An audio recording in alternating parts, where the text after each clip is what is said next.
Let's see what's cooking. It's time for Yo-Yo Makes 12. Hello, today we're making chocolate hazelnut coconut bars, and this is another recipe that uses chocolate chip cookie dough as a base to the bar. This is a 468 gram package, which is just over a pound. I bought the store brand cookie dough. You can use whatever you'd like. Place the cookie dough in a large bowl.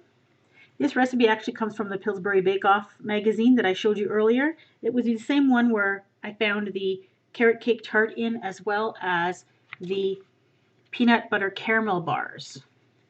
Then to the cookie dough, add 3/4 of a cup of chocolate hazelnut spread, also called Nutella or Nutella, depending on where you live and how you pronounce it. Stir that around until it's well combined. Then place it into a 9 by 13 inch baking dish that's been greased, and then spread it out with a spoon or a spatula until you get an even layer at the bottom.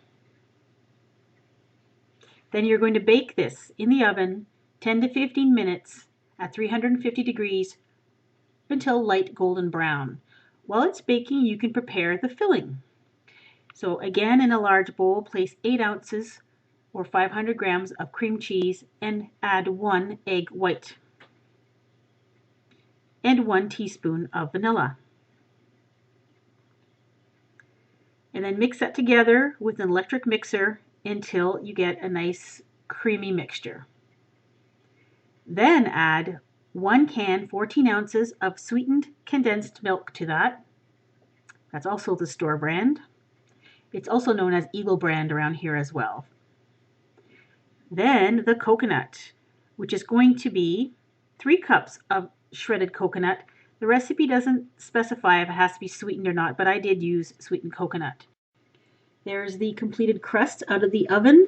I left it in for about 35 minutes at 350 degrees, and it puffs up quite a bit. And the recipe book says to let it sit for 30 minutes and to let it cool. But for some reason, I overlooked that step when I was reading the recipe, and I put the filling on it while it was still hot. And immediately the filling, when it landed on the puffy crust, squished it right down, and it actually made it kind of hard to spread the filling out.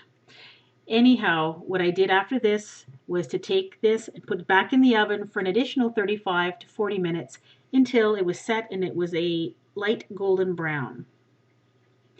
Now, for the topping or the frosting to this recipe, that is 3 tablespoons of butter and another half a cup of Nutella or hazelnut spread. I'm stirring that over low heat until the butter is melted and the Nutella is combined with the butter. Now you can also add some toasted coconut for a garnish. What I did was I put half a cup of coconut into a pie plate. I put that in the oven while I was baking the other parts of this recipe, and I stirred it every minute or two for about 5 or 6 minutes until it turned a nice golden brown. And that's going to be the topping that we're going to add at the end. There's the completed crust and filling that has been baked, and I probably baked this just a tiny bit too long because it got a bit too dark. Once it was cool, I let it cool for an hour or so. I spread the Nutella butter frosting over the top. And it actually could have stood maybe with a little bit more frosting. I found that this topping was a bit thin. And then sprinkle some additional coconut as a garnish over top if you'd like. And you'll see how dark the edges got. When you double bake something like that, there's always a danger that it's going to get some overcooking on the edges. So that was a little bit disappointing.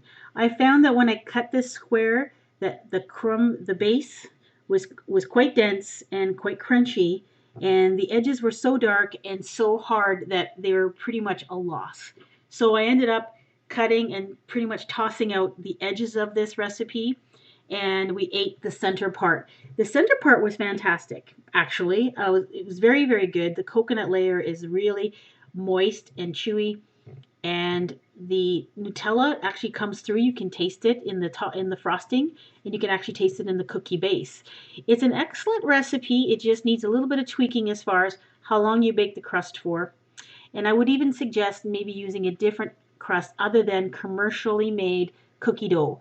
Perhaps a shortbread crust or a graham wafer crust would be more suited to this recipe. But if you give it a try, let me know and tell me how you did.